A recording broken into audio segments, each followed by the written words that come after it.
என்னுடைய மகன் ஆக்சிடென்ட் ஆகி மருத்துவமனையில படுத்து கிடக்கிறான். மூச்சு பேச்சு கிடையாது. 5 நாள் 5 நாளும் பேசின வார்த்தைகள், ஒவ்வொருவரும் சொன்ன வார்த்தைகள். வேறொரு ஊழியக்காரனை சூசைடு பண்ணி இருப்பான். ஹல்லேலூயா.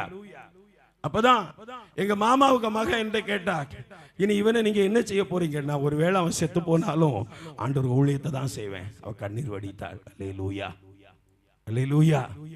ஒருவேளை அவன் மரித்தாலே, வாலிப தம்பியே, உன் பெற்றோர் உனக்காய் கண்ணீர் வடிக்கிறார்கள்.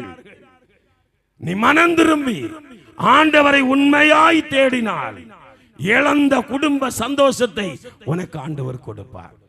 அல்லேலூயா. இழந்த ஆசீர்வாதத்தை என் தேவன் கொடுப்பார். யோபுவை பாருங்க, எல்லாம் இழந்தார். யோபுவுக்கு இலக்குக்கு இனி ஒண்ணுமே கிடையாது. அதனால எல்லாரும் யோபுவாய் மாற முடியாது. பிரசங்கிக்கிற நானும் யோபுவாய் மாற முடியாது. இங்க இருக்கிற பாஸ்டர்ஸும் யோபுவாய் மாற முடியாது. அல்லேலூயா.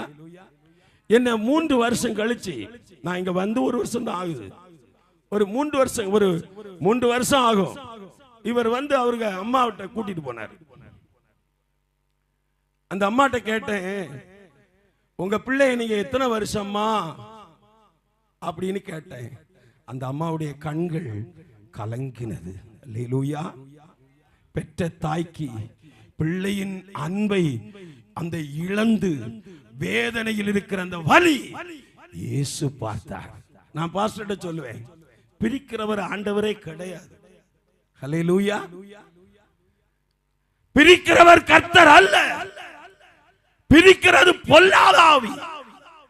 ஹல்லேலூயா, ஹல்லேலூயா. கையை உயர்த்தி சத்தமா சொல்லுங்க, அல்லேலூயா. அவர் ஜீவனுள்ள தேவன்.